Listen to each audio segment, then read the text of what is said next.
Bonjour à toutes et à tous et je vous souhaite donc la bienvenue dans ce premier cours d'histoire des relations internationales au XXe siècle. Alors, je vous rappelle rapidement le mode de fonctionnement, hein, puisque ce cours sera systématiquement enregistré en visio, hein, donc émis ici sur cette chaîne YouTube. Vous recevez au préalable toujours, bien sûr, le plan, la bibliographie, une carte illustrative et bien entendu, après le cours, hein, j'envoie systématiquement des éléments de détail, des illustrations, qu'est-ce que je vous envoie encore? Une fiche, bien sûr, à retenir en prévision du partiel de la fin de semestre et bien sûr, j'ajoute à tout cela une fiche vidéo, alors qui est différente de celle-ci. Là, ici, il s'agit du cours en entier, qui dure 1 h 30, hein, à peu près. Et il y a une petite fiche vidéo résumée également que vous aurez. Hein, voilà. Donc, tout cela va constituer pendant tout ce semestre, ce premier semestre, le corpus de ce cours d'histoire des relations internationales. Donc aujourd'hui, premier cours avec comme thème, comme je l'ai précisé, hein, la guerre de 14-18, conséquences et bilan, la naissance d'un nouveau monde. Alors ce cours, je vous le rappelle, hein, on va commencer avec 1914, hein, la Première Guerre mondiale, c'est ça qui, si vous voulez, lance le XXe siècle, hein, que les historiens ont retenu comme la date de début, et voir un peu quel était ce monde en 1914, hein, comment les relations internationales fonctionnaient à l'époque, hein, et puis comment la guerre de 14-18 va tout bouleverser, hein, casser complètement cet ancien monde, ce vieux monde, hein, si vous voulez, qu'on va voir ensemble, et donner naissance à un nouveau monde, hein, de nouvelles relations internationales, comme je l'ai indiqué dans le plan. Hein, voilà. Alors, bien évidemment, je vous invite à regarder, hein, cette carte que j'ai mis au tout début de cette vidéo, hein, la grande carte, là, le planisphère, pour lequel vous avez reçu aussi, hein, le document par mail. Cette carte qui montre, hein, si vous voulez, en effet ce qu'était l'Europe et le monde en 1914. Et il faut bien le dire, c'est quelque chose de singulièrement différent, hein, du monde tel que nous le connaissons aujourd'hui. Hein. Alors, première chose que l'on remarque, hein, si vous voulez, qui est important, hein, c'est que ce monde, hein, tel qu'il s'organise, hein, dans ces relations internationales avant la Grande Guerre de 14-18, est un monde qui essentiellement gravite, hein, autour de l'Europe. Hein. Il faut se dire que la vieille Europe, hein, est vraiment encore à cette époque-là la superpuissance, hein, qui, sur le plan colonial, sur le plan économique, sur le plan culturel, sur tous les plans en fait domine largement le monde. Hein. Les États-Unis, si vous voulez, d'autres zones que l'on va évoquer sont à ce moment-là des futures grandes puissances, mais émergentes, hein, on dirait aujourd'hui. Alors, ce monde ancien tel qu'on le voit, il faut se dire qu'il est avant tout réglé par un système d'alliance. Hein. Système d'alliance qui est né à la suite de la fin du premier empire napoléonien, au début du XIXe siècle, hein, avec un grand congrès qui s'est appelé le Congrès de Vienne, hein, en 1814 et 1815, et qui, après la chute du premier empire de Napoléon, hein, a en gros redistribué, si vous voulez, les rôles. Hein, les diplomates entre eux ont réorganisé, si vous voulez, les relations internationales. Et c'est encore hein, dans ce monde-là que, un siècle après, en 1914, hein, nous nous trouvons. Hein. Ce qu'il faut aussi que vous reteniez, bien évidemment, de ce que l'on évoque aujourd'hui dans ce premier cours, c'est que l'ancien monde, hein, au niveau relations internationales, il est basé, je vous l'ai dit, sur des alliances militaires, il est basé sur des rapports de force, hein, c'est d'ailleurs ça qui va déclencher la guerre de 14-18, hein, on va le voir. Et puis ce monde, hein, également, eh bien, il est essentiellement aussi basé sur un système d'alliance, hein, on l'a dit tout à l'heure, des guerres qui ont lieu, des guerres, non pas des guerres bien sûr mondiales, ça c'est un phénomène nouveau du XXe siècle, hein, mais des guerres régionales, hein, des extensions des empires, différentes choses. Hein. Voilà, j'en dis pas plus parce que en fait, nous on commence vraiment avec la guerre de 14. Hein. Ce qu'il faudra comprendre aussi dans le monde qui va naître, et ça c'est une chose vraiment essentielle, c'est que on va passer justement de ce vieux système d'alliance militaire, hein, en 14, avant 14, etc., à un monde que l'on va bâtir après, en 1918, 1919, on va le voir, que l'on va vouloir baser sur le droit international. Ça, c'est extrêmement important. On ne veut plus entendre parler d'alliances, de menaces, de rivalité entre les pays.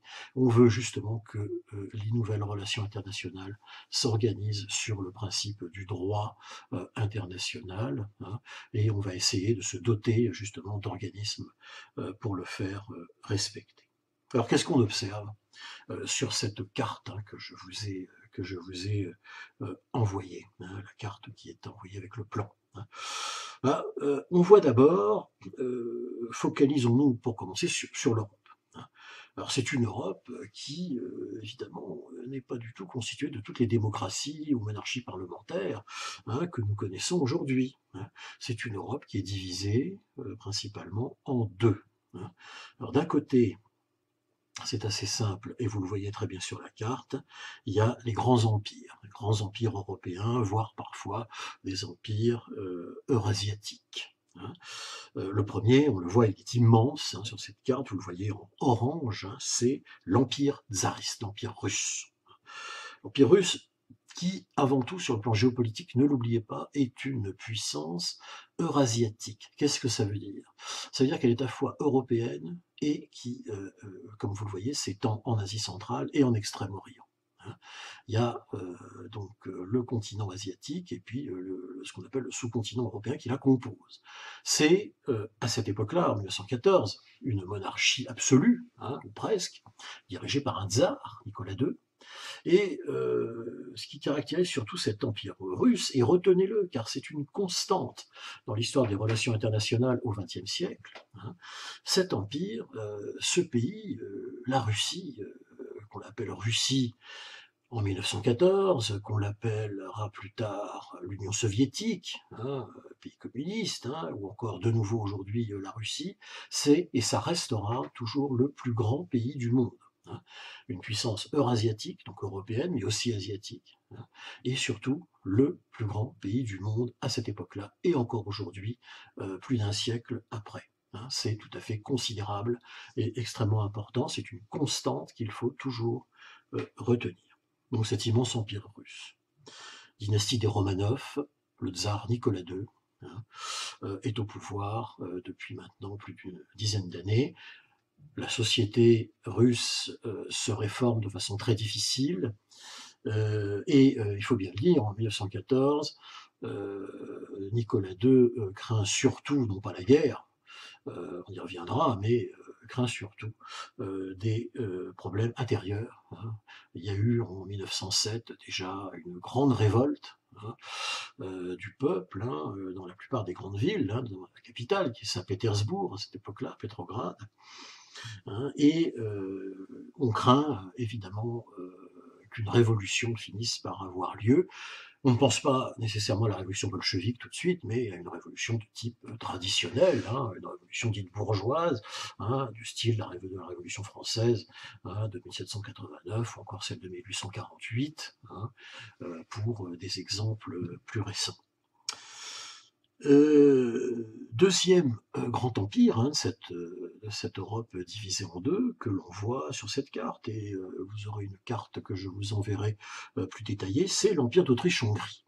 Alors qu'est-ce que c'est que ça, que l'Empire d'Autriche-Hongrie? Ben, c'est l'empire en gros qui domine l'Europe centrale. Hein. Aujourd'hui, l'Europe centrale qui est constituée de tout un tas de petits États que vous connaissez, Tchécoslovaquie, Pologne, etc., etc., eh bien, elle est principalement structuré donc par l'Empire d'Autriche-Hongrie. Alors, l'Empire d'Autriche d'une part, capitale Vienne, hein, et qui, depuis 1867, a créé un lien, comment dire, politique et monarchique avec le royaume de Hongrie. Hein. C'est toujours dominé par le même personnage, l'empereur François-Joseph, un Habsbourg, vieille dynastie européenne qui est au pouvoir depuis 1848. Hein. Donc en 1914, ça fait déjà longtemps que François-Joseph, hein, cet empereur, est au pouvoir. Hein. Et donc, bien sûr, il ne faut pas s'imaginer qu'il ne m'écrivait pas dans un partiel que l'Empire d'Autriche-Hongrie naît que l'Empire d'Autriche naît en 1867, pas du tout. L'Empire d'Autriche-Hongrie est la dernière forme de l'Empire, si vous voulez, de cet Empire d'Europe centrale, hein, qui donc, lui, est très ancien, correspond à ce qu'on appelait avant l'Empire d'Autriche, hein, pendant les siècles précédents, 18e siècle, 17e siècle, et puis encore plus loin, ce que l'on appelait le vieux Saint-Empire romain germanique, qui avait été créé au Xe siècle. Hein. Voilà pour les origines, hein, c'est très lointain dans le temps, mais retenez-le, c'est la structure qui domine, quel que soit son nom, Saint-Empire, Empire d'Autriche, et ensuite Empire d'Autriche-Hongrie, c'est la structure qui domine l'Europe centrale en Europe à cette époque-là, un empire donc très ancien, très puissant. Troisième structure que l'on voit aussi dans ces empires de cette partie de l'Europe, c'est l'Empire ottoman. Ah oui, l'Empire ottoman, qu'est-ce que c'est? En gros, c'est la Turquie actuelle. Sauf que la Turquie actuelle, augmentée, si vous voulez, et vous le voyez sur la carte, de tout ce qui est en rose. Hein. L'Empire ottoman a été jusqu'à dominer toute l'Afrique du Nord et une bonne partie de l'Asie centrale. Bon. À cette époque-là, en 1914, il commence à se réduire. Il a également occupé une bonne partie des Balkans. Il a occupé également aussi presque une partie de l'Europe centrale. Comment dire, les Turcs ottomans avaient envahi la Roumanie, envahi la Hongrie, étaient allés jusqu'aux portes de Vienne, hein, avaient mis en péril l'empire d'Autriche à l'époque. Hein. Et cet empire ottoman est en déclin. Hein, ça c'est incontestable en 1914. Il a commencé à refluer des régions du sud-est européen, c'est-à-dire les Balkans, hein, où les petits États balkaniques sont devenus libres. D'ailleurs, c'est un peu cela cette instabilité qui va être une des sources de la guerre de 14-18, on le verra tout à l'heure. Hein. Et puis, donc, cet empire donc, ottoman a quand même donc, effectivement une forte empreinte sur l'Europe, importante, et on y reviendra. Quatrième et dernière structure que l'on observe dans cette autre partie de l'Europe, la partie de l'Europe des empires, c'est l'Empire allemand. C'est un empire jeune, c'est vrai. L'Empire allemand n'existe que depuis 1870. Pourquoi? Eh bien parce qu'avant, il y avait, dans ce qu'on appelle l'Allemagne aujourd'hui, une structure qu'on appelait la Confédération germanique, qu'avait créée d'ailleurs en son temps Napoléon Ier, qui était restée au XIXe siècle comme une structure qui regroupait différents petits États de langue allemande. Et c'est Bismarck qui, justement, à la faveur de la victoire de la Prusse, hein, contre l'empire de Napoléon III au XIXe siècle, en 1870, c'est Bismarck donc qui va permettre ainsi, par cette victoire contre Napoléon III, hein, le Second Empire français s'écroule, c'est la naissance de la Troisième République, et bien par cette naissance de la Troisième République, cette défaite française aussi, et bien Bismarck, le chancelier, donc le premier chancelier de l'Allemagne unifiée, va permettre l'unité allemande. Donc ça c'est important, c'est une jeune puissance en pleine émergence et qui justement va vouloir se tailler la même place que les autres grandes puissances de l'Ouest, la France, la Grande-Bretagne, qui ont des empires coloniaux, et là aussi, et oui, vous l'avez bien compris, ce sera un des leviers de ce qui va déclencher cette guerre de 14-18. Hein. Donc on l'a vu, l'instabilité dans les Balkans par le retrait de l'Empire ottoman, les problèmes économiques et coloniaux avec de jeunes structures comme l'Empire allemand qui veut absolument se tailler un empire colonial, on en reparlera. Hein. Donc une situation quand même qui, en ce début de XXe siècle, est assez explosive. Si on est focalisé sur la puissance européenne, et vous l'avez bien compris, on est aussi focalisé sur une puissance européenne qui commence effectivement à bouillonner, et les tensions internationales, hein, je vous rappelle qu'on est avant 14, hein, tensions internationales entre les États vont augmenter, et on va le voir en détail tout à l'heure. De l'autre côté, qu'est-ce qu'on a? Alors de l'autre côté, on a les vieilles démocraties. Vieille démocratie européenne, alors la France, hein, bien sûr, 1789, Révolution française, Première République, hein. Ensuite il y a l'Empire, la diffusion des valeurs de la République à travers toute l'Europe, hein. Et puis ensuite, ça va, il y a la Restauration, et puis finalement la Deuxième République assez éphémère, le Second Empire, et la Troisième République. La France, donc en 1914, eh bien, elle est en pleine maturité depuis 1870, depuis l'avènement de la Troisième République, hein. C'est un régime parlementaire avec un président de la République qui n'a pas tellement de, comment dire, de fonctions, hein. C'est un régime parlementaire, donc le Premier ministre est issu de l'Assemblée, hein, etc., etc. Enfin, on reviendra plus tard sur ce genre de structure. Donc très vieille démocratie, la France. Encore plus vieille démocratie, parce que monarchie parlementaire, la Grande-Bretagne, hein. Et France et Grande-Bretagne, dans cet ensemble, cette partie de l'Europe que j'évoque, ont aussi les plus grands empires coloniaux de l'époque, hein. Regardez sur la carte, hein, c'est extrêmement important, ce qui en fait bien sûr des puissances économiques considérables, hein. Bon, la France et la Grande-Bretagne se partagent vraiment, hein, l'influence sur le monde, hein, de cette époque-là. Et puis, mentionnons-le quand même, nous avons un autre État jeune, hein, dans la région, qui est au sud, qui est l'Italie, hein. L'Italie, c'est un peu aussi l'histoire d'une unité, alors cette fois-ci qui se fait dans un royaume, hein. Et c'est la jeune Italie, donc, qui est unifiée depuis le milieu du XIXe siècle, hein, et qui, elle aussi, bien sûr, est une puissance émergente, hein, dans la région. Donc voilà, hein, voilà donc la carte, en tout cas, la première chose, si vous voulez, à noter, donc, c'est une Europe divisée en deux, hein, avec ce partage entre d'un côté des empires, qui vont d'ailleurs s'allier, hein, militairement, on y reviendra, et de l'autre côté les démocraties, et qui sont, si vous voulez, vous l'avez bien compris, en rivalité déjà sur le plan économique, sur le plan territorial, hein. La situation ne pouvait que, comment dire, se dégrader. Deuxième chose que l'on remarque sur cette carte, eh bien, c'est ce que j'ai appelé l'Amérique du Nord, hein. Alors, l'Amérique du Nord, c'est assez intéressant puisque c'est vraiment ce qu'on va appeler la puissance émergente et qui va peu à peu au XXe siècle commencer à s'affirmer, hein. Alors nous avons les États-Unis, hein, les États-Unis d'Amérique, qui sont déjà là, ils sont indépendants depuis 1776, hein. Ils ont donc 138 ans en 1914, c'est une jeune démocratie avec une économie, comment dire, en plein décollage, hein. Donc c'est quelque chose qui va représenter un point important, les États-Unis, hein, pour la suite. Nous avons le Canada au nord, hein, qui, comme aujourd'hui toujours d'ailleurs, fait partie du Commonwealth, hein, qui est donc le Commonwealth, c'est cette communauté d'États dépendants de la Grande-Bretagne, hein. Donc c'est pas des colonies vraiment, hein, mais disons qu'au Canada, le Premier ministre, si vous voulez, rend des comptes à la reine d'Angleterre. C'est toujours le cas aujourd'hui, même si le Canada est une démocratie évidemment et un État fédéral, donc extrêmement important. Canada en plein décollage, économique aussi.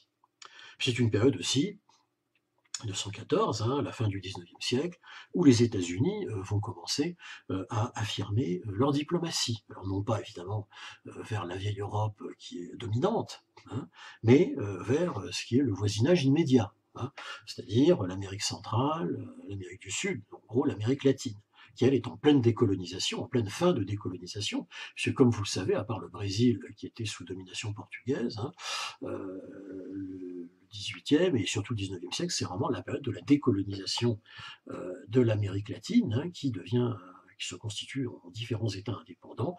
L'Espagne, hein, qui possédait ce grand empire colonial sur l'Amérique latine, va s'effondrer, hein, littéralement. C'est à ce à quoi on assiste à la fin du XIXe et au début du XXe siècle.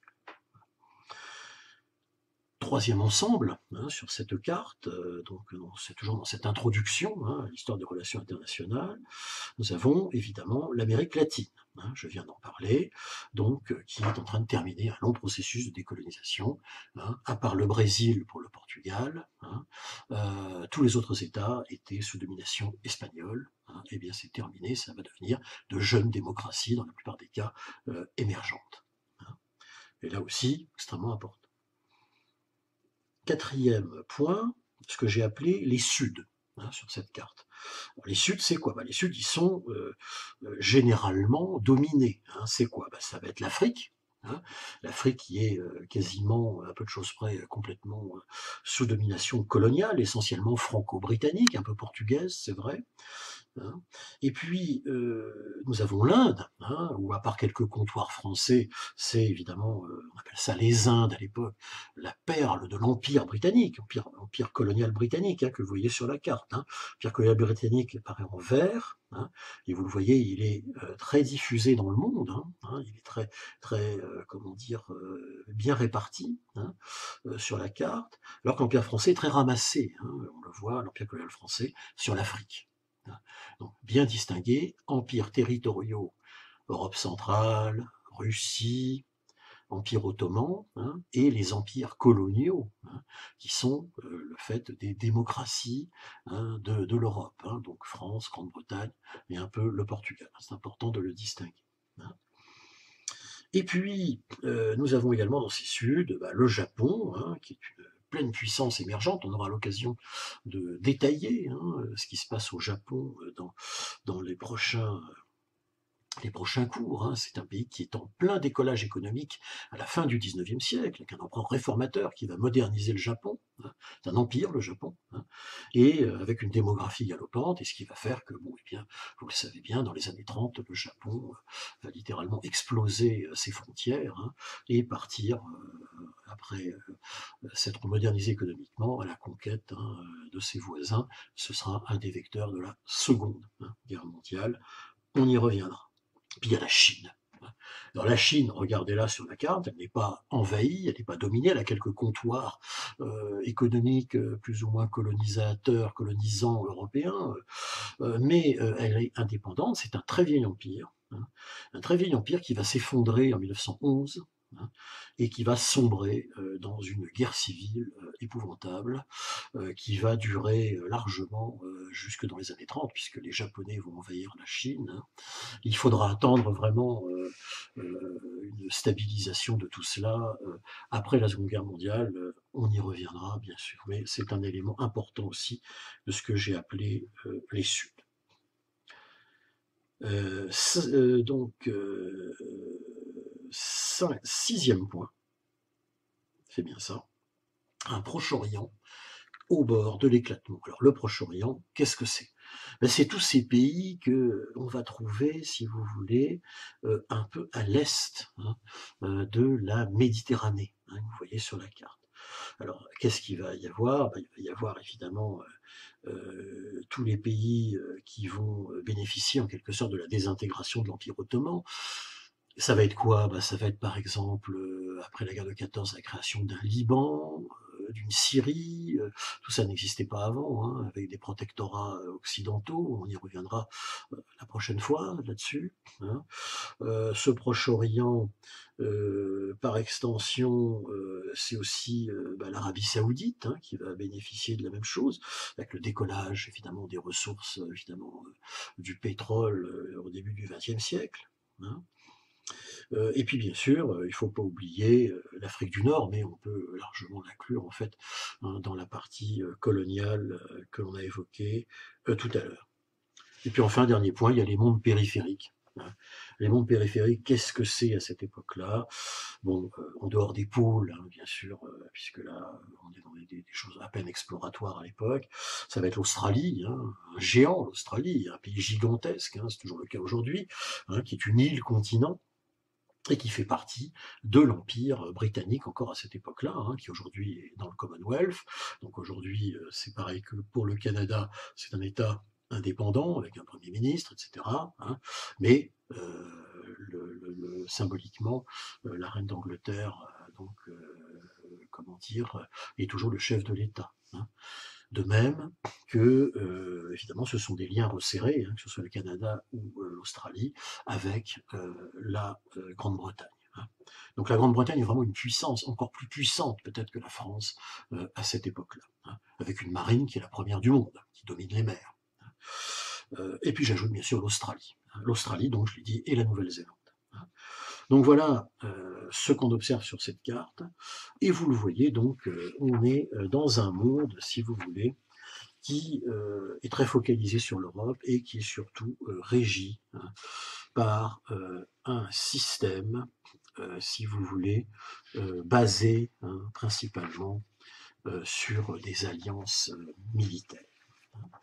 Alors, bien sûr, première partie, les origines de cette guerre de 14-18.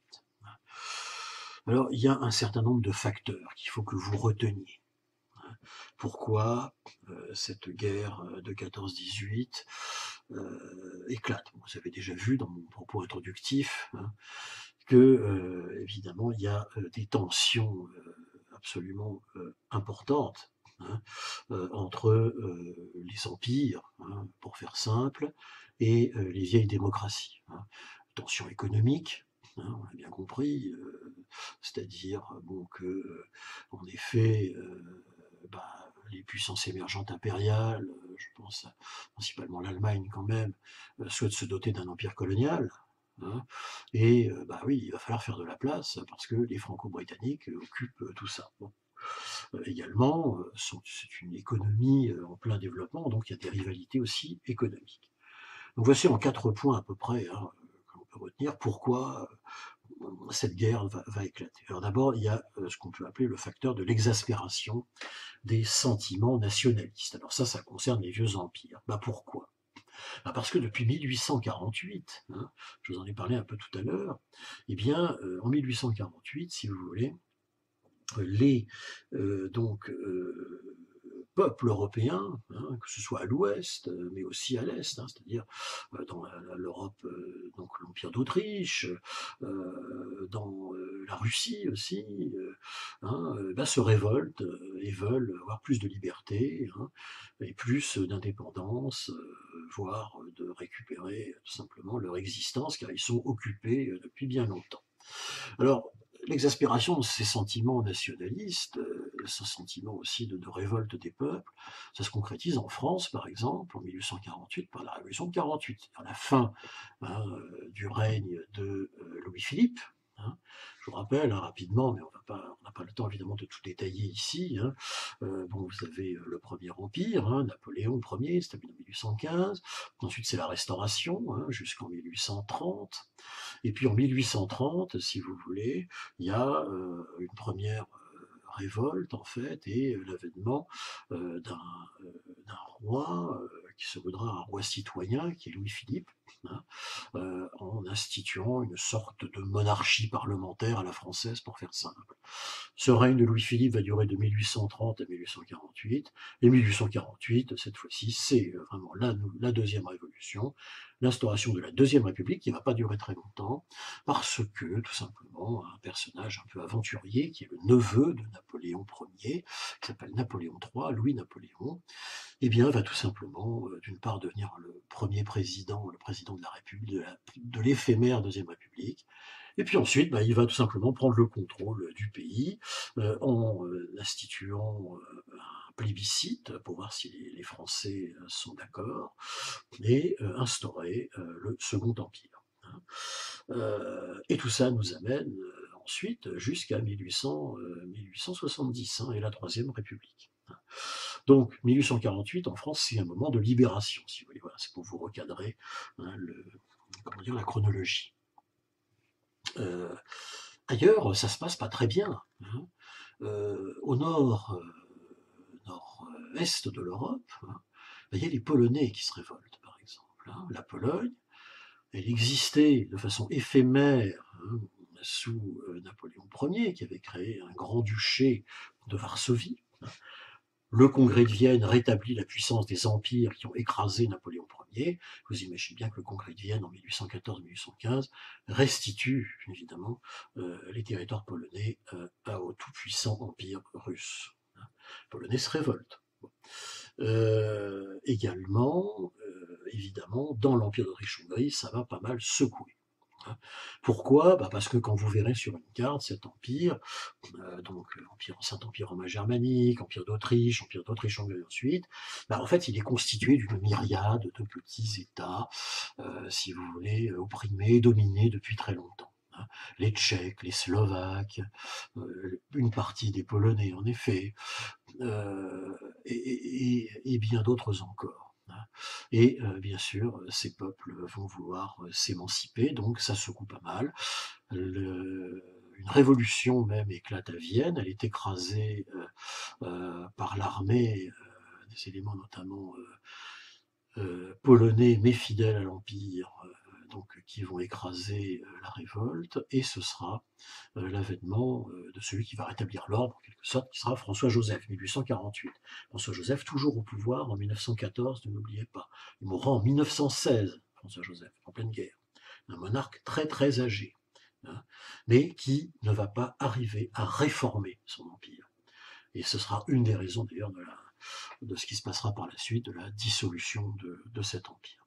Donc, les sentiments nationalistes. Deuxième point, la concurrence économique, je l'ai évoqué, concurrence économique toujours plus vive, hein, notamment autour de la rivalité des empires coloniaux, hein. Et puis la course aux armements, bah oui, parce que en gros, si vous voulez, et vous allez voir, c'est récurrent dans toutes les histoires du XXe siècle, quand vous avez des puissances comme ça qui s'opposent, hein, bah évidemment, on va préparer la prochaine guerre. 1872, c'est quand même une guerre, 1870, pardon, c'est quand même une guerre entre la France, hein, si vous voulez, et la Prusse, hein. Et l'Alsace-Lorraine, hein, ces deux provinces chères à la France, sont perdues en 1870. Donc vous imaginez bien qu'en France, vous avez par exemple une course aux armements pour la revanche, reconquérir un jour ces provinces, hein, ce qui rejoint les sentiments nationalistes déstabilisateurs, hein, vous l'avez bien compris. Donc ça, c'est un point important. Et de l'autre côté, bien sûr, aussi, imaginez bien que le militarisme prussien, hein, est au cœur même, hein, de l'unité allemande, hein. Bismarck était un Prussien, et la famille des Hohenzollern qui règne, hein, sur l'Allemagne, à Berlin, capitale, hein, donc autour de l'empereur Guillaume II, hein, eh bien, ces Hohenzollern sont très militaristes, hein. Et donc là aussi, on a ces effets de cette course aux armements, l'un entraîne l'autre, etc. Enfin, je vous passe les détails. Et puis dernier point, ce qui va faire tout sauter, tout ce que je vous ai évoqué là, tout faire exploser, ben, c'est la fameuse formation de ce qu'on appelle les alliances militaires, je vous l'ai dit, hein. Congrès de Vienne 1814-1815, on restaure le principe des alliances militaires, hein, le principe de la domination du plus fort sur le plus faible, hein, tout simplement. Et donc, bah oui, bien sûr, des intérêts convergents font que des alliances, hein, vont naître. Alors nous avons d'abord, bon, évidemment, d'un côté, ce qu'on va appeler la triple alliance. Qu'est-ce que c'est que ça? Bah, c'est une alliance militaire, hein, classique, c'est-à-dire si un des pays est attaqué, les autres, bien sûr, comment dire, déclarent la guerre aux agresseurs, hein. On va voir le processus dans un instant, hein. Et puis, donc, ça, ce sont les empires. Alors, qui sont ces empires qui sont là-dedans? Bah, il y a évidemment l'Allemagne, hein, l'empire allemand, hein, tout nouveau, tout frémoulu, en plein essor économique, politique et militaire, on l'a évoqué. Capitale Berlin, dynastie des Hohenzollern, Guillaume II au pouvoir, et allié bien sûr à l'Autriche-Hongrie, hein, que l'Allemagne a un peu affaibli au milieu du XIXe siècle par des rivalités de domination, hein, et ce qui fait que l'Autriche-Hongrie est quasiment obligée, hein, sur le plan, si vous voulez, militaire, géopolitique, de suivre, hein, l'Allemagne sur les positions qu'elle prend, hein. Le vieux François-Joseph n'a plus tellement de marge de manœuvre, hein. Son empire est en déclin, rongé quand même par des révoltes, hein, diverses. Et donc on retrouve l'Allemagne et l'Autriche-Hongrie, hein. Et puis s'ajoute à cette alliance, triple alliance des empires, l'Empire ottoman, hein, donc au sud, hein, qui lui sent très bien effectivement ses défaillances, hein. Et cet Empire ottoman, bah, bien sûr, trouve des intérêts géopolitiques, tout simplement, hein, à être allié de ce qu'on va appeler les puissances centrales, la fameuse triple alliance. Donc tout ça est assez logique, et on ajoute à cela, point intéressant, un petit État du sud des Balkans, hein, du sud-est. Hein, donc non pas les Balkans de l'Ouest, hein, qui sont la future ex-Yougoslavie, on en reparlera, mais des Balkans de l'Est, c'est-à-dire la Bulgarie. Petit pays, la Bulgarie, vous verrez sur les cartes que je vais vous envoyer, petit pays qui, eh bien, à la faveur de la fin de l'Empire ottoman, avait réussi à se recréer hein, sur le plan territorial. Il avait disparu depuis le XIVe siècle. Hein. C'est une domination de l'Empire ottoman. Hein. Mais qui avait perdu beaucoup de territoires qu'on lui avait promis, si vous voulez, à la fin du XIXe. Je ne rentre pas dans les détails, parce que nous ne pouvons évidemment pas en 1 heure et demie tout détailler. Hein. Mais je vous invite bien sûr à lire, je vous invite à regarder d'autres vidéos que j'ai faites là-dessus, hein, vous me questionnez, je me ferai un plaisir de vous guider. Et donc, la Bulgarie va s'allier effectivement avec les puissances centrales. Voilà pour la première structure. Et puis de l'autre côté, ben, on a l'entente, hein, ce sont les alliés, les pays occidentaux qui ont des intérêts convergents, si vous voulez. Donc évidemment, la France, la Grande-Bretagne, plus tard l'Italie qui va se rallier aux puissances de la franco-britannique. Hein. Pas l'Espagne, pas le Portugal, parce que en plein choc économique de l'effondrement de leurs empires coloniaux, ne participeront à la Première Guerre mondiale. Hein. Donc de l'autre côté, franco-britannique, plus tard Italie qui a rejoint en 1915. Hein. Voilà pour l'entente. Et j'en ai oublié un. Et oui, vous avez bien compris, regardez la carte à nouveau. Qu'est-ce que j'ai oublié? Ben, j'ai oublié la Russie. Hein.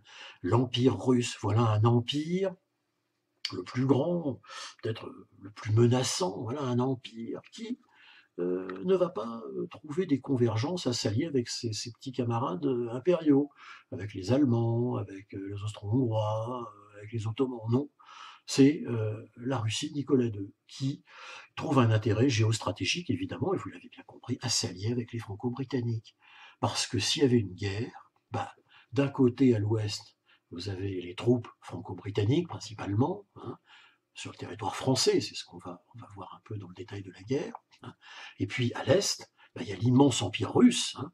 Donc les puissances centrales, les empires centraux seraient obligés de faire la guerre sur deux fronts, et donc la guerre deviendrait impossible. Et oui, c'est une logique que l'on va retrouver un peu plus tard, en 1939, mais qui échouera, et je vous expliquerai bien sûr pourquoi. Donc bien sûr, voilà ce que nous avons en 1914. Hein. Et déjà avant 14, hein, il y a eu des crises, notamment au Maroc, il y a eu dans les empires coloniaux, il y a déjà eu des problèmes, d'incidents assez graves qui font que la guerre a déjà failli éclater. Mais la guerre va éclater à cause d'une étincelle. Vous avez bien compris que c'est une étincelle qui va mettre le feu à tout ce système. Et ce système d'alliance est redoutable, vous l'avez bien compris, puisque un pays est agressé et les autres, en effet, se liguent pour aider ce pays agressé. Ça veut dire qu'avec ce système d'alliance, on a, si vous voulez, l'embryon d'une guerre mondiale qui peut arriver d'un moment à l'autre. Hein. Voilà, et qui va détruire ce que Stefan Zweig appelait le monde ancien, le monde dit de la sécurité, hein, un monde d'avant. Je vous recommande de lire les ouvrages de cet écrivain autrichien, qui est un bon témoignage de ce que j'évoque ici dans ce premier cours. Si ça vous intéresse, je pourrais bien sûr vous en donner la référence, enfin, ou les références plutôt. Alors, qu'est-ce qui se passe à l'été 14, parce que c'est là que tout va commencer. Hein, qu'est-ce qui se passe? Eh bien, il faut se focaliser pour cela sur le sud de l'Europe. Le sud de l'Europe dont il est question, c'est bien sûr ce qu'on appelle à l'heure actuelle l'ex-Yougoslavie, hein, donc le sud-est européen, et tous ces petits États qui sont apparus entre 1900 et 1914, et qui auraient, comment dire, qui sont, si vous voulez, devenus indépendants et donc vivent leur vie, bien sûr, mais avec bien sûr une grande instabilité due au nationalisme et aux diverses rivalités. Petit pays, il y a la Serbie, il y a la Bosnie, il y a le Monténégro, la Macédoine, et tout ça, effectivement, après la guerre de 14-18, ça va s'unifier pour former, hein, si vous voulez, le royaume de Yougoslavie, qui deviendra plus tard, après 1945, la Yougoslavie de Tito, mais ça c'est une autre histoire. Et donc l'Empire d'Autriche-Hongrie possède déjà un débouché, quand vous regardez sur la carte, hein, sur donc la mer Adriatique, hein, avec la Croatie. Hein. Une partie de la côte est déjà sous son contrôle pour y mettre sa flotte, hein, flotte puissante, hein, qui va entrer rapidement en rivalité avec la flotte, donc notamment italienne, et puis plus loin britannique et française. Et donc l'idée c'est d'étendre ça, et donc effectivement de continuer de descendre vers le sud, et donc idée d'annexer en 1908 donc la Bosnie, capitale Sarajevo. Et voilà donc qu'à l'été 14, hein, alors évidemment les Bosniaques sont pas très contents d'être plus libres, ils venaient d'être libérés des Turcs ottomans, et donc les Bosniaques ne voient pas d'un très bon œil débarquer ces troupes austro-hongroises qui occupent leur pays. Hein.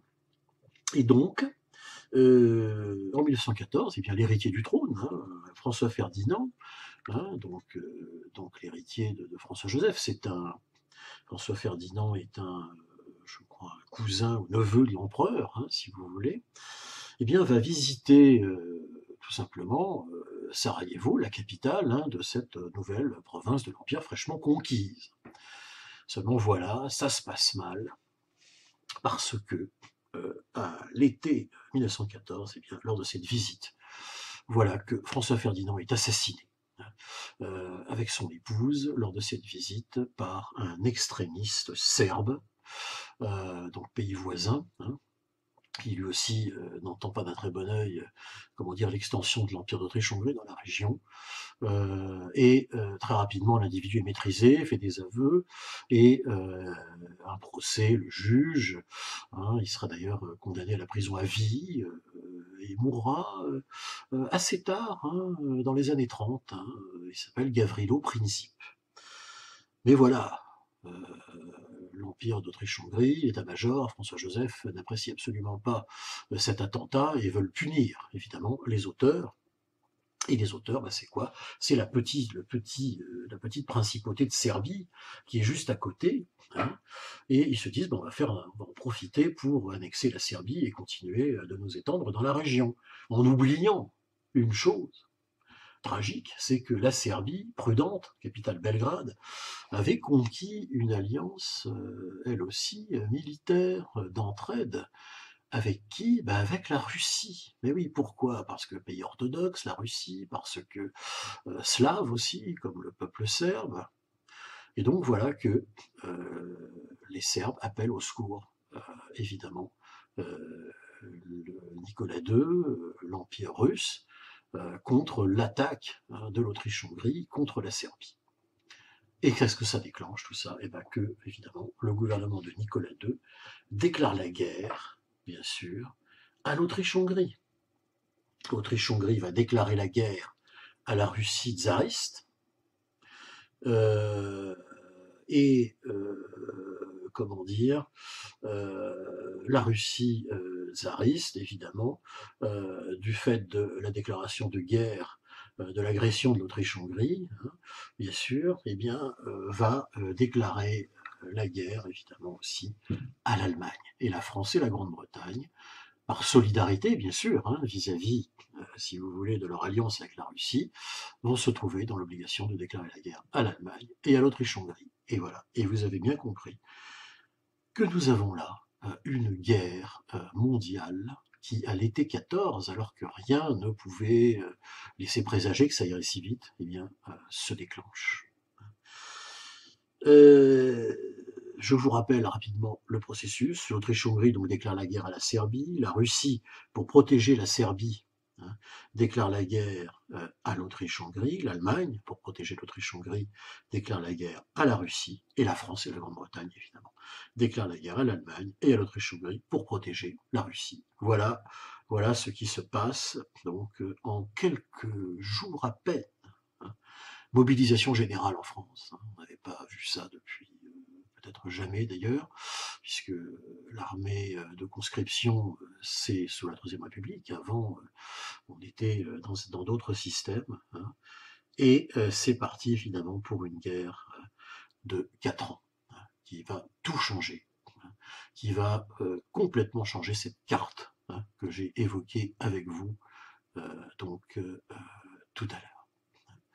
Alors, Deuxième point, une guerre nouvelle.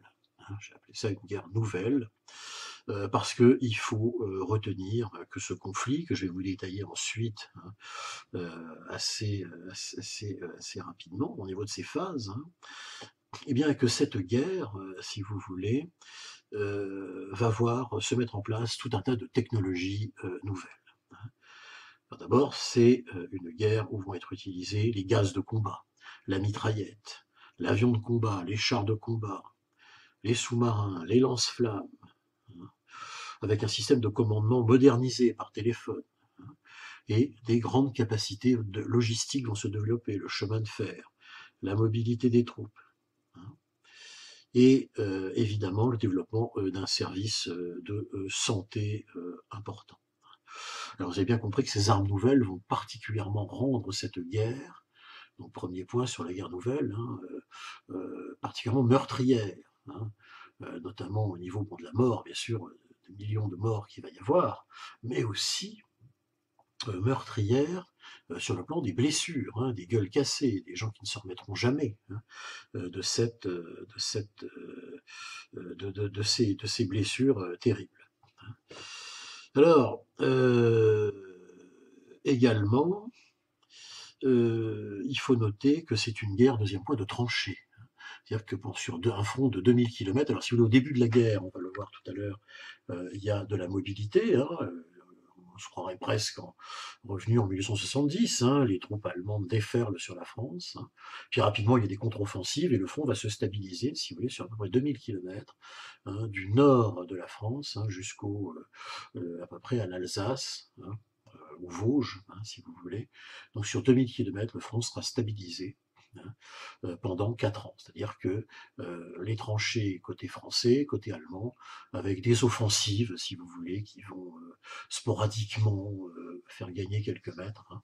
Mais les deux principaux États, enfin donc surtout la France, les franco-britanniques d'un côté, hein, pour faire simple, et l'Allemagne et ses alliés de l'autre, vont arriver, si vous voulez, à une capacité de guerre à peu près égale, ce qui fait que aucun des deux ne va l'emporter sur l'autre. Hein. Donc la guerre de tranchées, c'est très important, hein, c'est vraiment un aspect important aussi, hein, de cette guerre d'un genre nouveau, et le drame, c'est qu'après 14-18, on va croire que la guerre de tranchées va devenir la norme, alors qu'en fait pas du tout. Hein. La guerre de mouvement sera de retour après, hein, c'était une exception, hein, dans l'histoire des guerres. Alors, toujours dans cette partie numéro 2, si vous voulez, voyons quand même les phases de ce conflit. Hein.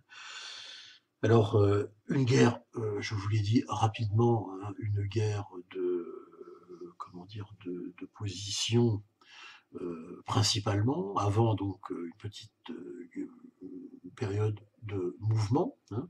Ça va nous mener à la bataille de la Marne, hein, assez rapidement, où eh bien, les Allemands seront repoussés, hein, si vous voulez. Puis après, de 1914, en gros, la fin de l'année 14 jusqu'à 1917, eh bien, nous entrons dans une guerre donc dite de position, hein, où peu de choses vont se passer, hein, avec un front de la mer du Nord, hein, jusqu'à l'Alsace-Lorraine. Et puis, troisième phase un peu, hein, si vous voulez, petite guerre rapide en 14, grande période figée de 14 à 17 avec des grandes batailles, hein, la Somme, la bataille de Verdun qui dure presque toute l'année 1916, hein, etc. Où bon, bah, à chaque fois c'est l'un ou l'autre, hein, des camps qui tentent de percer, si vous voulez, de casser le front. Hein. Puis bon, bah, malheureusement, bon, rien ne va évoluer. Puis arrive l'année 17. Et en 1917, ben, il va se passer des choses, et d'ailleurs on y reviendra la fois suivante. Hein. À partir de 1917, ben, il y a deux grands événements qui vont, hein, si vous voulez, intervenir, et qui vont faire que les choses vont bouger ensuite, enfin. Hein. Et qu'est-ce qui se passe, hein, eh bien, le premier événement, tout simplement, c'est ce qu'on va appeler la révolution bolchevique. En effet, en Russie, ça allait pas très fort. Bon, effectivement, la Russie jusqu'en 1917, participe au conflit, leur rend pas mal de services quand même pour les Occidentaux, hein, parce que ça allège quand même le poids sur le front occidental. Hein. Mais assez vite, le moral s'effondre, il y a un blocus, la Russie, enfin il y a des problèmes d'approvisionnement, etc. Et donc une première révolution éclate, hein, au début de l'année 1917, hein, avec un régime donc qu'on pourrait appeler républicain classique. Hein. Et puis à la fin de l'année 1917, hein, eh bien c'est le leader, Lénine, hein, qui avait été libéré entre-temps par les Allemands et on lui avait facilité la possibilité, les Allemands ont facilité la possibilité à Lénine de pouvoir regagner la Russie, qui était en pleine révolution classique, hein, avec peut-être une arrière-pensée de se dire que ça allait permettre de liquider l'Empire russe. Hein. Mais effectivement, Lénine arrive donc à Saint-Pétersbourg, et assez rapidement, avec un petit groupe de bolcheviks, eh bien, va prendre le contrôle des organismes provisoires de la République. Le tsar est obligé cette fois-ci d'abdiquer. Nicolas II, il sera arrêté, il sera ensuite déporté, comment dire, au milieu de la Sibérie, dans une ville qui s'appellera Sverdlovsk, Ekaterinbourg, où lui-même et toute la famille impériale seront exécutés par les bolcheviks, un crime épouvantable, donc qui va se produire effectivement un peu après la fin de la guerre. Hein. Alors, autre chose que Lénine avait promis, hein, si vous voulez, c'était la sortie du conflit, hein, parce que évidemment, vu l'état de l'Empire russe, le peuple n'en pouvait plus. Hein. Et donc, à Brest-Litovsk, est signé le 3 mars 1918, hein, si vous voulez, ce qu'on appellera une paix blanche entre l'Allemagne, hein, et la Russie, désormais en révolution, future URSS. Et ce traité de Brest-Litovsk va permettre tout simplement, principalement aux Allemands, bon, déjà de récupérer des territoires, hein, mais va surtout permettre aux Allemands de pouvoir dégarnir le front de l'Est, hein, le front de l'Est déjà à l'époque, hein, pour mettre le paquet sur l'Ouest, sur une grande offensive. Hein.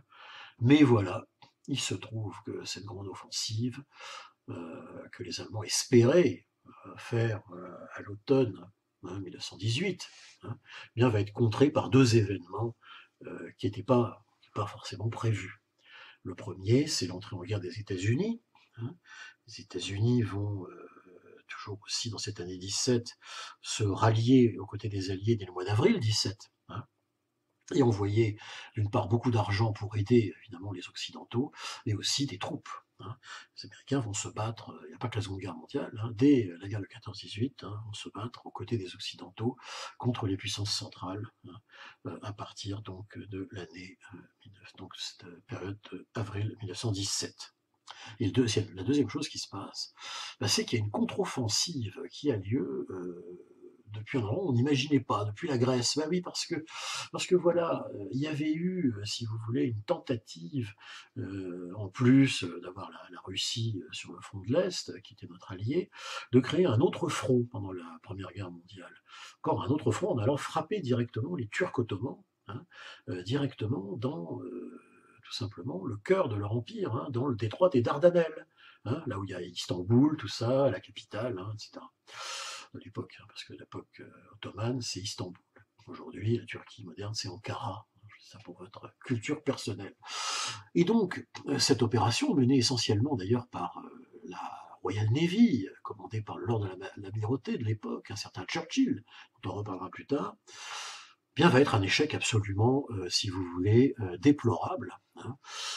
Et ce qui va rester du corps expéditionnaire, donc les Turcs se défendent très bien, c'est un échec. Et donc le corps expéditionnaire, ce qu'il en reste, va s'installer, en tout cas provisoirement, en Grèce. La Grèce, qui était neutre, finit par entrer en guerre aux côtés des Occidentaux, et de ce corps expéditionnaire, eh bien, une armée, qu'on va appeler l'armée d'Orient, va être reconstituée, si vous voulez, constituée, créée, hein, et cette armée d'Orient va donc eh bien, tout simplement attaquer la Bulgarie, hein, la petite Bulgarie qui était alliée des Austro-Hongrois et des Allemands et des Turcs ottomans, qui va aller au tapis extrêmement rapidement dès le mois de septembre 1918, hein, Et là aussi, ça va déstabiliser les puissances, évidemment, centrales, hein, par cette armée d'Orient, et permettre ainsi à Foch, à l'automne 1918, de déclencher, lui, sa hein, grande offensive contre, évidemment, évidemment, les empires centraux, grande offensive qui va faire que tout le front bloqué ainsi depuis des années va se démembrer, hein, et mener évidemment très rapidement aux demandes de signature d'armistice. Le premier armistice, notez-le, est signé le 29 septembre avec la Bulgarie, hein. Et ensuite, ça vient assez vite, hein, la Turquie, dont évidemment le régime, comment dire, monarchique s'effondre, hein, au profit de la naissance d'une Turquie, d'une Turquie laïque, hein, qui sera dirigée, fondée par Mustafa Kemal Atatürk. Hein. Donc cette signature d'armistice a lieu à Mudros le 31 octobre. Ensuite, c'est l'Autriche-Hongrie qui capitule. Alors en 1916, le vieux François-Joseph meurt de vieillesse, le pauvre, hein, et lui succède un jeune héritier. Alors François Ferdinand, c'était fini, il était mort, donc il restait encore un membre de la famille des Habsbourg pour lui succéder, qui s'appelait Charles.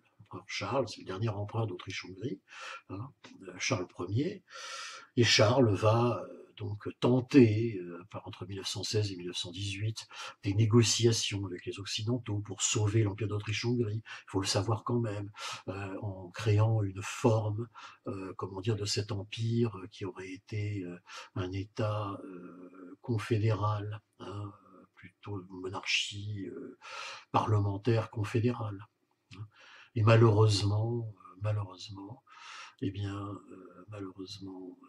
ça n'aura pas lieu. Je dis malheureusement parce que si nous n'avions pas eu, et on en reparlera dans le cours prochain, cette série de traités de paix et la dissolution de cet empire, c'est-à-dire sa destruction, le fait qu'il n'existe plus, eh bien peut-être qu'il y aurait eu moins de problèmes ensuite dans les années 20 et surtout dans les années 30. Car malgré tout, cet empire d'Autriche-Hongrie était un pôle de stabilité, il suffisait de le réformer, ce que François-Joseph n'avait pas su faire. Donc, l'Empire s'écroule, évidemment, la République est proclamée à Vienne, la République est proclamée à Budapest, à Prague on se révolte, partout pareil, partout les peuples, hein, de l'ancien empire annoncent la création de leurs États, une future Tchéquie, une future Slovaquie, la résurgence de la Pologne, etc. C'est un magma que cette année 1918, où les vieux empires s'écroulent d'eux-mêmes. On dirait les traités de paix finalement n'ont fait que entériner, hein, la chose. Donc 3 novembre, hein, l'Autriche-Hongrie, si je puis dire, se désintègre d'elle-même, et c'est l'armistice de Villach Giusti. Et puis bien sûr, j'ai gardé pour la bonne bouche la fin, c'est le 11 novembre 1918, hein, 11 novembre 1918, donc c'est évidemment l'armistice, hein, signé dans la clairière de Rotonde, hein, dans la forêt de Compiègne, hein, entre les Occidentaux, notamment le maréchal Foch, Georges Clemenceau, président du Conseil français, hein, depuis 1917, on y reviendra la prochaine fois, hein, et puis du côté allemand, les plénipotentiaires allemands, parce que, bah oui, entre-temps, Guillaume II, n'est-ce pas, très courageux, lui, prend la fuite, il abdique, il s'enfuit en Hollande, hein, et à Berlin est proclamée la République dite de Weimar, hein, parce que le texte de constitution de cette République sera signé dans cette ville allemande de Weimar. Hein. Et ce sont les plénipotentiaires de la République de Weimar, donc, qui vont signer plus tard le fameux traité de Versailles. Hein. Déjà l'armistice, le 11 novembre, et plus tard le traité de Versailles, ce qui donnera lieu à la fameuse légende du coup de poignard dans le dos que l'Allemagne, aurait dû continuer à combattre, etc. Vieux terreau du futur nationalisme allemand, hein, et bien sûr, vous vous en doutez, ce qui servira aussi abondamment aux nazis et à Hitler plus tard, on y reviendra. Alors grand 3, un bilan matériel et humain effroyable. Alors en effet, là, c'est tout à fait clair, hein, si vous voulez. Avec cette guerre de 14-18, c'est de l'inédit, quoi. de l'inédit déjà, vous avez vu dans les technologies employées, dans, si je puis dire, la stratégie de cette guerre de tranchées épouvantable, de l'inédit aussi, parce qu'on n'avait jamais vu ça, on n'avait jamais vu de guerre mondiale, ça n'était jamais arrivé, hein, qu'autant de nations se retrouvent impliquées dans un conflit aussi important, conflit quand même néanmoins euh, moins mondial, si vous voulez, que ne sera la Seconde Guerre mondiale. La Première Guerre mondiale se déroule évidemment, on l'a bien compris, sur le théâtre européen, principalement quand même en France, à l'Est. Je crois que des lieux comme Verdun, comme ou d'autres lieux dans l'Est de la France ou dans le Nord sont là pour en témoigner, bien sûr. Et puis, bien sûr, il y a la mortalité de ce conflit, c'est ça qui va faire que les opinions publiques, qui n'existent pas officiellement encore, vont faire pression, mais vraiment pression, sur comment dire, sur les ministres, les dirigeants de l'époque, qui l'année suivante vont se réunir, évidemment, vous l'avez bien compris, à Versailles, pour le congrès de la paix, pour cette sorte d'anti-congrès de Vienne, en quelque sorte, plus d'un siècle après, pour faire en sorte que tout cela n'ait plus lieu. On verra, bien sûr, la suite. Mais il faut bien garder à l'esprit, j'insiste là-dessus dans ce premier cours, sur le traumatisme de cette guerre de 14-18, c'est fondamental. Bien plus que la seconde, je suis désolé de vous le dire, mais on l'attendait. La guerre de 14-18 et les traités de paix et ce qui va se passer dans les années 20, d'une telle sorte, on le verra ensemble, était tellement problématique qu'on ne pouvait que s'attendre à ce que, hélas, comme le dira le maréchal Foch en 1919, en voyant le traité de Versailles, dans 20 ans, on aura une nouvelle guerre. Hélas, il avait raison. Alors, avant d'en arriver là, le bilan. Alors le bilan, si vous voulez, vous retrouverez beaucoup de détails dans la fiche. Sachez que je vous donne quand même quelques chiffres. La France a l'équivalent de 13 départements entièrement détruits. Vous imaginez ce que ça peut représenter quand on voit les catastrophes naturelles à l'heure actuelle. Et bien là, vous imaginez ça étendu à 13 départements tout entiers. Presque 5000 km² de forêts détruites, plus de 20 000 km² de terres cultivables anéanties, presque 1 million d'immeubles détruits, parce qu'il y a des bombardements, il ne faut pas l'oublier, c'est le début des bombardements aussi de la guerre de 14, au niveau technologique. Bon, là, évidemment, on jette les obus depuis les petits biplans, là, mais bon, je veux dire, ça commence comme ça. 54 000 km de routes à refaire. Bref, il y a une addition en matière de réparation matérielle, déjà pour commencer, qui va s'annoncer extrêmement lourde.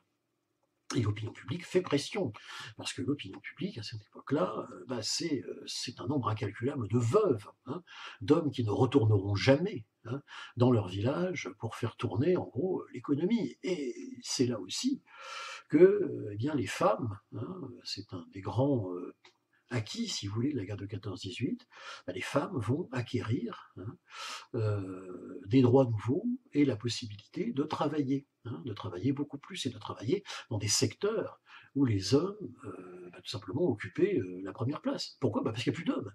Donc les femmes vont travailler dans les usines, ça va effectivement, cette épouvantable guerre de 14, provoquer, si vous voulez, une évolution, plutôt dans le sens positif, là, de la société. Important à retenir ça. Alors cette guerre en tout, 4 ans de guerre, plus de 10 millions de morts. 10 millions de morts, je peux vous garantir, mes chers étudiants, que c'est un chiffre terrifiant pour l'époque. Alors vous me direz depuis la Seconde Guerre mondiale, oui, la Seconde Guerre mondiale c'est bien pire encore. Mais là, pour l'époque, c'est du jamais vu. Les guerres napoléoniennes, ça, il n'y a jamais eu autant de millions de morts. Là, 10 millions de morts en tout. Quelques chiffres, la France, plus d'1,5 million de morts. Sur la population de l'époque, c'est considérable. La Russie, 3 millions de morts, plus de 3 millions. L'Allemagne, alors qui a beaucoup plus dérouillé que la France, 2,4 millions de morts.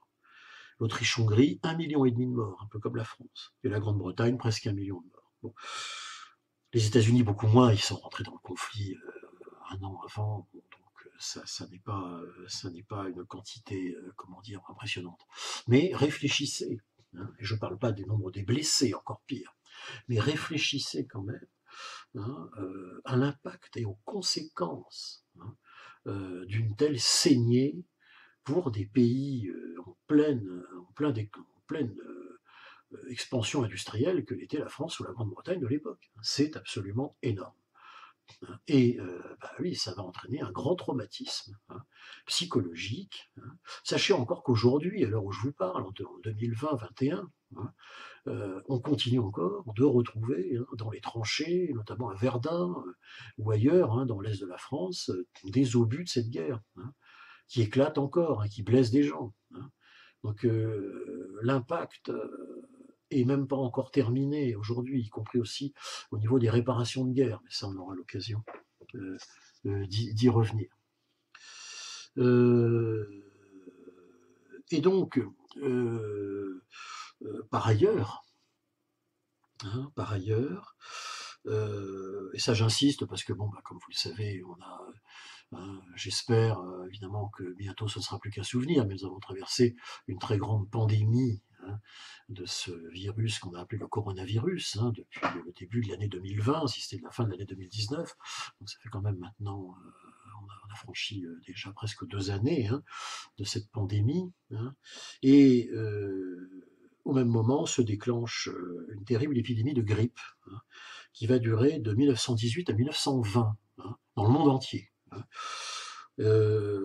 Cette pandémie, sachez-le, fera en tout, hein, et à l'heure actuelle, on se discute encore sur les chiffres, entre 20 à jusqu'à 100 millions de morts dans le monde. La guerre de 14, c'est 10 millions de morts dans le monde. La grippe espagnole, c'est au moins le double. Hein, évidemment, c'est une maladie, d'accord, mais ça fait quand même relativiser que de connaître ces chiffres, et 500 millions de malades, hein. Je signale que le monde en 14, c'est peut-être 2 milliards d'individus, hein. On n'est pas au nombre d'individus actuels. Ce sont des chiffres absolument terrifiants que les sociétés de l'époque qui vont s'engager maintenant dans ce qu'on va appeler les années 20, hein, les années folles, hein, années de décollage économique, parce que de reconstruction après la guerre, hein, bien sûr. On peut comprendre aussi une certaine frénésie. Vous verrez dans les vidéos que je vous enverrai un lien vers la liesse de la population sur la place de l'Opéra à Paris, à l'annonce de l'armistice du 11 novembre 1918, la fin du cauchemar pour des millions et des millions de femmes, d'hommes, hein, d'enfants et de vieillards, bien sûr, hein. Donc oui, un bilan matériel et humain effroyable qui va entraîner, et j'insiste encore là-dessus, je le redis, une exigence importante des opinions publiques de l'époque en matière de sanctions et de réparation contre les fauteurs de guerre, et à commencer par l'Allemagne, qui sera considérée comme la principale euh, fauteur de la guerre. Alors, vous venez de m'écouter sur les débuts de la guerre de 14, l'Allemagne fauteur de guerre, oui, bien sûr, elle aurait très bien pu, peut-être que Guillaume II aurait très bien pu ne pas, comment dire, attaquer, enfin je veux dire, la Russie, etc. Peut-être, mais la principale raison de cette guerre, bah, c'est quand même le jeu des alliances d'abord, hein, c'est-à-dire le système d'alliance militaire, décidément mauvais et dangereux, hein. Et puis d'un autre problème, hein, ce jeu des alliances, bah, c'est quand même les problèmes de nationalité et la mauvaise gestion tout simplement de la crise interne, hein, qui frappait l'Empire d'Autriche-Hongrie, hein. Toujours est-il que c'est dans cette ambiance-là, hein, que au début de l'année 1919 bah, va s'ouvrir, ce qu'on verra d'ailleurs la prochaine fois, hein, la conférence de la paix, hein, et donc bien sûr les négociations, hein, qui vont mener évidemment à la rédaction des traités de paix. Alors ainsi, de 1918 à 1920, eh bien, on va voir l'émergence de ce que j'ai appelé de nouvelles relations internationales. On a vu, rappelez-vous, ce qu'était, hein, comment fonctionnaient les anciens grands ensembles que j'ai évoquées au début du cours, sachez que ce monde-là va subsister un peu, certes, les empires coloniaux vont toujours être là, la décolonisation, vous savez, n'aura lieu qu'après la Seconde Guerre mondiale, hein. Mais néanmoins, un certain nombre de choses nouvelles vont se mettre en place, et les voici. Alors, il faut déjà comprendre qu'il y a une nouvelle Europe qui va naître de la fin des empires. Alors cette nouvelle Europe, qu'est-ce que c'est? On la détaillera la prochaine fois, mais il faut retenir que si vous voulez, l'Empire allemand, sous la forme de la République de Weimar, va subsister, hein, eh bien, enfin plus ou moins sur le plan territorial en tout cas, si l'Empire ottoman va évidemment disparaître, ça c'est sûr, au profit de la naissance de la Turquie moderne, va perdre pas mal de territoires au Proche-Orient, on l'a dit, on l'a un peu évoqué tout à l'heure, on y reviendra, hein. Eh bien, ce qui, comment dire, la principale caractéristique quand même, et je l'ai dit tout à l'heure, c'est que l'Empire d'Autriche-Hongrie, le vieil Empire d'Autriche, le Saint-Empire, tout ça, enfin, toute cette structure qui depuis très longtemps, 1000 ans en tout cas, facilement, dominait l'Europe centrale, eh bien, elle disparaît. Pourquoi? Parce que, comme je l'ai dit tout à l'heure, effectivement, les différentes nationalités, ou minorités, si vous voulez, de l'Empire, eh bien, ont retrouvé, du fait de la disparition de l'Empire, leur indépendance nationale. Et ça va donner naissance à quoi? Du nord au sud de la carte. Eh bien, ça donne naissance au nord à l'apparition de 3 petits États qui avaient disparu depuis le Moyen Âge, car conquis par la Russie tsariste, ces 3 petits États étant les États baltes, donc Lettonie, Estonie, Lituanie. Au sud, un pays qui avait disparu, la Pologne, qui renaît de ses cendres, et pour le meilleur et pour le pire de l'entre-deux-guerres qui commence. Ensuite, on continue de descendre, on a la Tchécoslovaquie, capitale Prague, la partie tchèque, Bratislava, donc côté slovaque. Ces deux morceaux vont fusionner et vont devenir la Tchécoslovaquie, un État fédéral. On a également des États qui vont s'agrandir, comme la Roumanie, qui était un petit État sur le plan géopolitique balkanique avant la guerre de 14, qui devient un grand État centre-européen. Pourquoi? Parce que, on verra en détail, la Roumanie récupère, si vous voulez, les territoires qu'elle avait possédés au Moyen-Âge, qu'on appelait la Transylvanie, qui était devenue hongroise. Et puis, nous avons évidemment des créations nouvelles, donc la Tchécoslovaquie, je l'ai dit tout à l'heure. Et puis, alors, grande nouveauté, les fameux petits États si incontrôlables, si compliqués du sud-est européen, eh bien, vont s'unifier autour d'un mouvement des Slaves du Sud, les Yougoslaves, c'est-à-dire les Slaves du Sud, vont se mettre ensemble dans la création d'un royaume qu'on va appeler le royaume des Serbes, Croates et Slovènes, qui prendra le nom à la fin des années 20 de Yougoslavie. On aura l'occasion d'y revenir. Alors qu'est-ce qu'il y a là-dedans? Alors il y a déjà 2 morceaux de l'ancien empire d'Autriche-Hongrie au nord, qu'on appelle la Slovénie et la Croatie. Ensuite, au centre, eh bien, il y a la Bosnie, d'où était parti le fameux conflit qui avait été annexé par l'Autriche-Hongrie. On continue de descendre un peu sur la carte, on tombe sur la Serbie, bien sûr, Serbie sauvée notamment par l'armée française, parce qu'envahie très très vite par les Austro-Hongrois, et la vieille amitié qui existe encore franco-serbe vient de là, parce que la France a sauvé en quelque sorte l'identité même du peuple serbe, qui n'était pas très nombreux, et qui a subi des pertes absolument effroyables. Notamment en évacuant ce qui restait de l'armée serbe à Corfou, dans l'île qui se trouve au large dans la mer Adriatique. Et puis plus au sud, on descend, on a le Monténégro, bien sûr, et puis la Macédoine. Et tout ça va former le royaume de Yougoslavie. certes, avec des minorités, mais avec des tensions aussi dues à ces minorités, différentes minorités religieuses, ethniques, etc., on y reviendra, mais qui sont tournées vers un avenir commun d'un vivre ensemble des Slaves du Sud déjà à cette époque-là. Hein. Et puis, il y a les vaincus, hein, de cette nouvelle carte. Hein. Il y a donc évidemment je pense en premier lieu aux donc Bulgares, hein, le petit royaume de Bulgarie, le petit royaume vaincu, seul État vaincu de la région des Slaves du Sud, hein, qui va se maintenir, qui sera peu finalement sanctionné par les traités de paix, on y reviendra, hein, mais qui va, du fait de la réduction de son territoire, du fait que son voisin yougoslave, eh bien, tout simplement contrôle en Macédoine une partie de la Macédoine qu'il revendiquait, eh bien, être relativement instable. Puis il y a la Hongrie, bien sûr, qui va perdre énormément de territoire.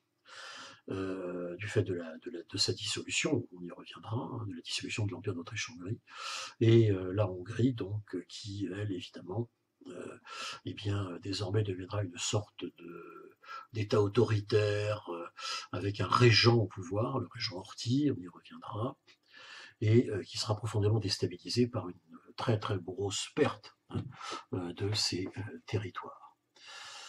Et puis l'Autriche, évidemment, qui est un tout petit État, évidemment, émancipé, enfin, élagué de toutes ses possessions. Et ces possessions qui étaient effectivement la Silésie, tout ce qui se trouve autour de Cracovie pour la Pologne, je prends que ces exemples-là, possession aussi dans le sud, évidemment, la Slovénie, tout ça. Bon, tout ça fait que l'Autriche est un tout petit État de locuteurs allemands, bien reconnaître ça, donc germanophone, avec comme capitale Vienne. Et évidemment, vous comprenez bien qu'une Allemagne qui subsiste, République de Weimar, hein, à peu près homogène sur le plan territorial, et cette petite Autriche en bas là, de la carte, hein, avec que des germanophones, on a bien compris, et on sait bien que dans le traité de Saint-Germain, que signera l'Autriche, j'y reviendrai la prochaine fois, et dans le traité de Versailles, il y a un chapitre, parce que les diplomates qui ont créé ces traités y avaient pensé quand même, qu'il aurait évidemment interdit de fusionner. Il est hors de question, évidemment, que ces deux États vaincus, hein, deviennent une superpuissance nouvelle en Europe, alors qu'ils ont perdu, hein, la quand même Première Guerre mondiale. Bon, ça va être un des problèmes, je ne vous le cache pas, des années 20 et des années 30. On y reviendra. Donc une nouvelle carte européenne, et retenez, si ce n'est, mon propos est un peu long peut-être, mais retenez simplement ça sur cette nouvelle carte de l'Europe, hein, c'est qu'elle est compliquée à l'Est, hein, et fortement instable. Hein. Ça va être compliqué à gérer. Hein. Et déjà, c'est pas de bon augure pour la paix qui s'annonce. Bon, moi, je vous le dis. Voilà. Ça, plus les réparations allemandes, on l'a dit tout à l'heure. Donc, premier point. Le deuxième point de ces nouvelles relations internationales, ça va être que on va vouloir organiser tout ça. Hein. Terminer les alliances militaires, on n'en veut plus. Hein. On veut que désormais le temps du droit international domine les relations entre les États. Plus aucun État n'aura le droit d'agresser un autre. Hein. Terminer le militarisme, hein, les menaces, les intimidations, etc. Hein. Alors vous me direz, ah bah oui c'est bien, c'est très idéal, très idéalisé. Congrès de Vienne, personne ne pensait à ça, on était beaucoup plus pragmatique. En plus c'est un congrès de la victoire, si je puis dire, contre Napoléon, la victoire des empires, donc tout ce qui était les belles valeurs, comment dire, occidentales, n'avait pas tellement lieu d'être. Là, par contre, oui, parce que là, les Occidentaux ont gagné, donc ce sont les valeurs démocratiques qui triomphent en 14. Retenez-le bien, parce que dans l'histoire, vous le verrez, c'est un mouvement de fond, ça, dans l'histoire des relations internationales. Hein. On a toujours une alternance, hein, entre des périodes où ce sont les empires qui dominent et des périodes où les démocraties reviennent, si vous voulez, au devant de la scène. Hein. Je prends un très simple exemple. Hein. 19e siècle, Napoléon diffuse les valeurs démocratiques de la Révolution française, c'est un empire, à travers toute l'Europe. Ça va bien marcher jusqu'en 1815. 1815, c'est le retour du triomphe des empires traditionnels, on l'a vu. 1870, rebelote, Napoléon III avait développé un peu une politique originale, l'unité italienne, hein, une partie de la libération de l'Europe centrale, d'ailleurs aussi à cette époque-là. Et puis finalement, en 1870, c'est à nouveau le triomphe des empires, l'unité allemande, Bismarck, l'Europe bismarckienne. Hein. J'ai une vidéo à votre disposition sur cette chaîne YouTube sur Bismarck. Regardez-la, c'est pas inutile pour comprendre ce qui se passe dans les relations internationales au XXe siècle. Et puis, 1914, c'est le grand retour, enfin 1918, 1919, 1920, c'est le grand retour du triomphe des valeurs occidentales. 39-45, qui vont donc se structurer, évidemment, avec des traités de paix, etc., le triomphe. Toute l'Europe centrale, en 1920, hein, est constituée d'États démocratiques. C'est terminé les empires. Il ne faut pas l'oublier. Hein. Qu'ils soient vainqueurs ou vaincus, c'est les États qui sont démocratiques. On ne va pas retrouver ça en 1945, et vous le savez très bien, parce que l'Europe sera divisée en deux avec la guerre froide. Hein. Mais on va le retrouver.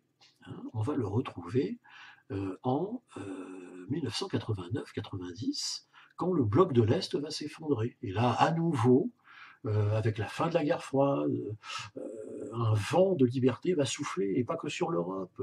Il soufflera sur la Chine notamment. Rappelez-vous de la révolte de Tiananmen, on en parlera en fin de cours, hein, en fin de cycle, à la fin de ce semestre, hein, etc., etc.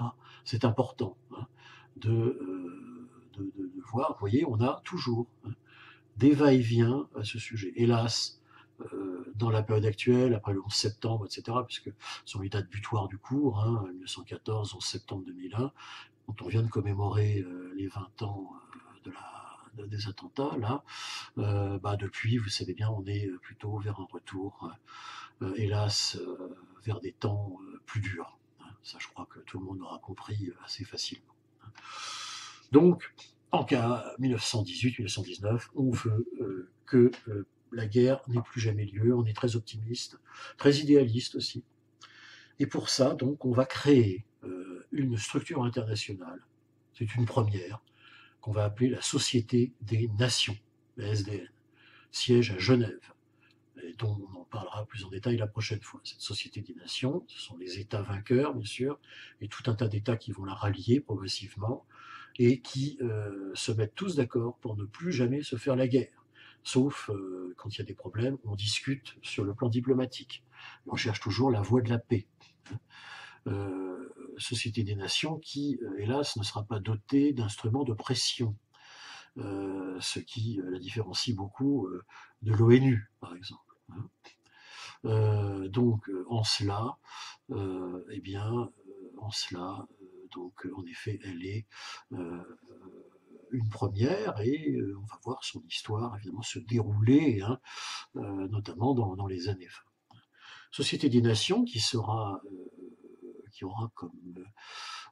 comme structure corollaire une commission des réparations de guerre qui sera chargée effectivement de faire exécuter les réparations contre les principaux États signataires des traités de paix, l'Allemagne, bien sûr, l'Autriche, la Hongrie et la Bulgarie. On l'évoquera. Donc c'est l'avènement du droit international contre la force. Ce premier cours, s'il faut que vous reteniez quelque chose, c'est ça ce qui se passe. Hein. Entre 14, le monde de 14 et le monde des années 19-20, c'est ça, c'est un monde qui passe des alliances militaires et de la règle du plus fort sur le plus faible à un monde où le droit international désormais va régir les rapports entre les États. On a franchi une étape, là, on a franchi un seuil au niveau des relations internationales. Et sachez-le, il n'en sera plus jamais autrement après. Hein.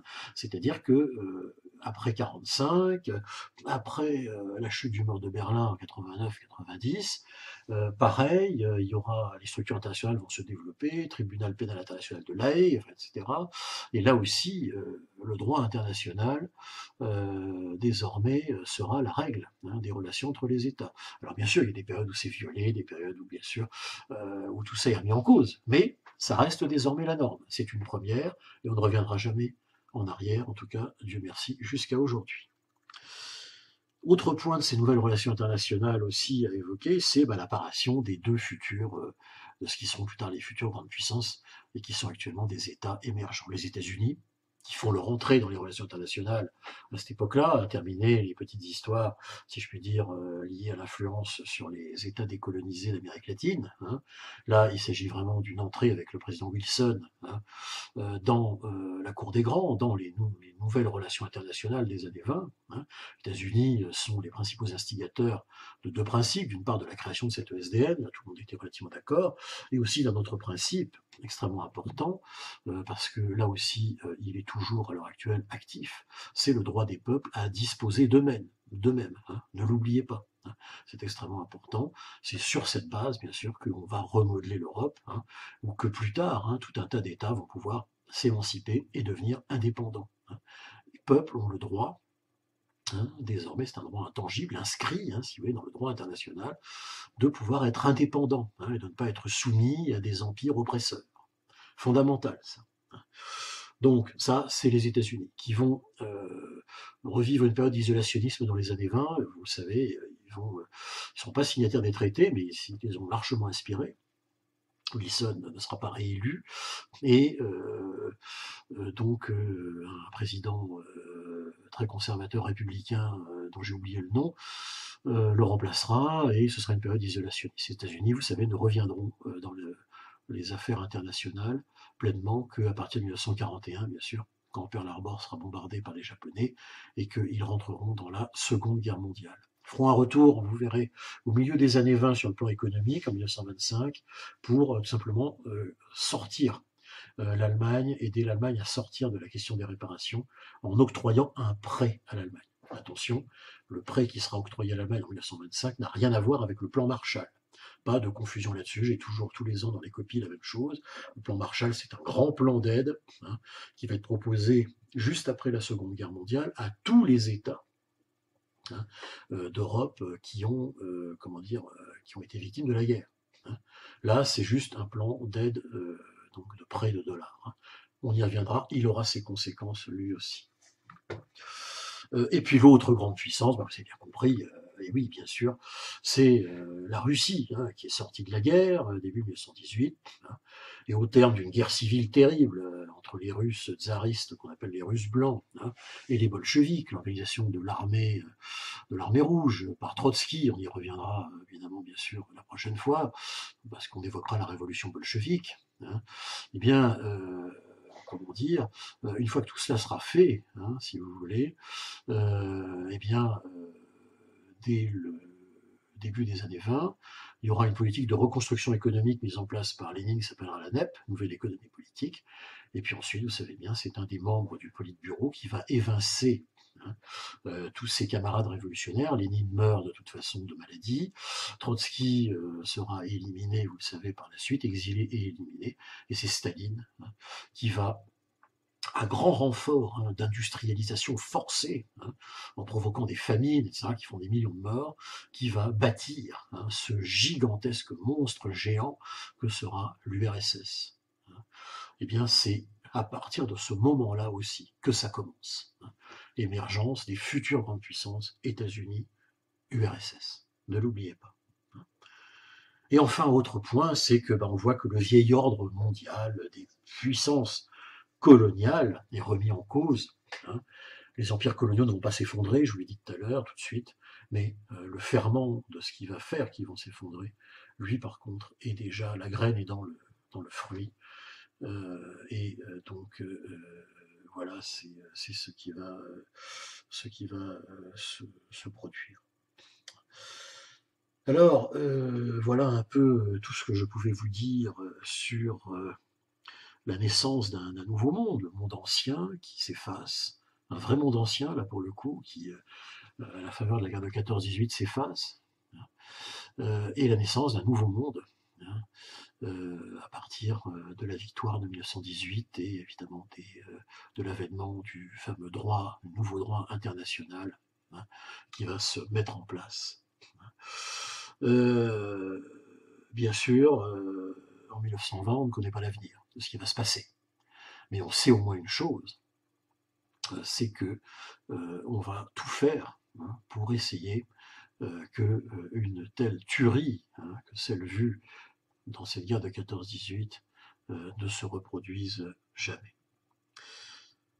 Donc, je peux conclure ici en vous donnant la définition, une définition que j'ai reconstituée moi-même, hein, à la base de plusieurs autres, de ce que on pourrait appeler l'histoire des relations internationales. Alors, je vous la donne ici, vous la retrouverez bien sûr dans les fiches. Alors, les relations internationales sont l'ensemble des rapports que les êtres et les groupes humains nouent entre eux à travers les frontières. Les relations internationales sont l'ensemble des rapports que les êtres et les groupes humains nouent entre eux à travers les frontières. Faire de l'histoire des relations internationales devrait servir au moins à une chose essentielle, ne pas partir dans n'importe quelle guerre sans en avoir au préalable étudié les risques et les conséquences. Et oui, c'est le vieil adage du fait que les historiens, nos autres historiens, si nous conseillons les politiques, peut-être qu'il y aurait eu un peu moins de bêtises dans l'histoire du monde. Comme vous pouvez le constater, hélas, même peut-être si ça a lieu, ce genre de choses, des conseils aux politiques, souvent le pragmatisme l'emporte et il ne se passe rien que on aurait aimé voir. 1939, simple exemple, et on l'évoquera plus tard, hein, évidemment, les vieux républicains français au pouvoir se disent on va refaire l'alliance de 1914. On va demander à Staline de s'allier avec nous si jamais Hitler attaquait, n'est-ce pas, hein, à l'automne 39. Hein, sauf que Staline, lui, avait d'autres projets, une autre vision de la chose, et Staline a tout simplement, si vous voulez, eh bien, liquidé ce projet au profit du fameux pacte germano-soviétique qu'il signera avec Hitler. Il fallait quand même le faire. On reviendra sur ce choc que fut le pacte germano-soviétique au mois d'août 1930. Alors, je vous remercie de votre attention. Vous pourrez bien sûr revoir ce cours autant que vous voulez, la fiche vidéo qui va avec. On en prendra l'habitude désormais. Hein. Et juste un peu d'historiographie quand même, très rapide, hein, sur les relations internationales, l'histoire des relations internationales.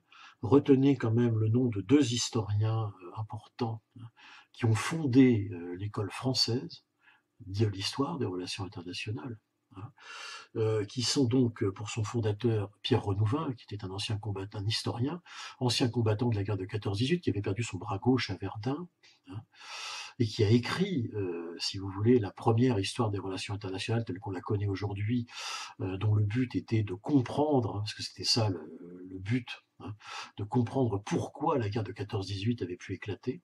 Hein. Et donc son histoire de l'entre-deux-guerres porte comme titre, hein, le premier titre qu'elle a comporté quand il l'a écrite, essai sur la compréhension des causes et des conséquences de la guerre de 14-18, quelque chose comme ça. Hein.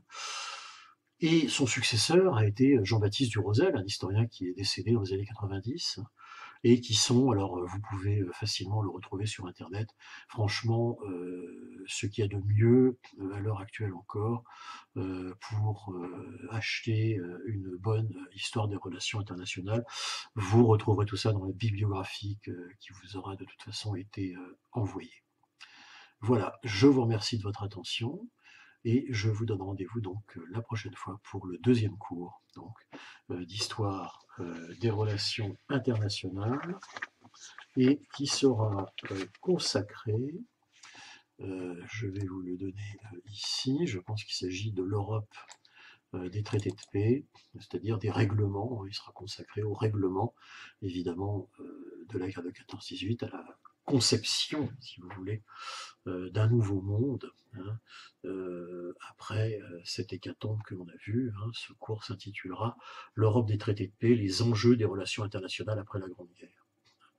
Et je pense qu'on reviendra sur pas mal de choses que nous avons vues ici.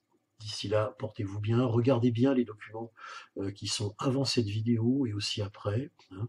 Ce sont des documents illustratifs. Si vous avez des questions, évidemment, je vous invite à me les poser par mail. Hein. Je réponds assez rapidement. Merci, portez-vous bien et à la prochaine fois. Au revoir.